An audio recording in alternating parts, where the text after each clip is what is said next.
That is simply amazing. He looked at the food I had managed to splatter all over the floor. There!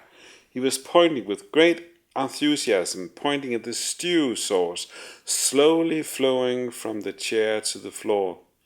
Just before I caught a glimpse of a beautiful lion, he was clapping his hands, cheering like a small child. He sat down in the only chair not soiled by exploded dinner and looked at the mess with great interest.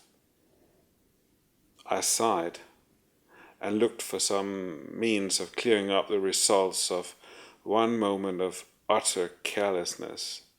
Do you realize that many people think that life itself is the result of this? Just a lot of stuff thrown together, and then the origin of life in its simplest and purest form just happened. The smell of the stew was now mixing with something on the floor, making a weird odor I never sensed before. My teacher got hold of some sugar from the table and threw it on top of my good stew on the floor. He looked a bit dismayed at the result. If I continued to do so to the end of time, I would likely finally create a real beautiful picture of my mother, but the masterpiece would never sense it within, and thus never choose to maintain and keep its own accidental beauty. Your footprints are not more alive than a rock we have thrown. And the rock, the only thing alive, is the thought to throw the stone, never the stone.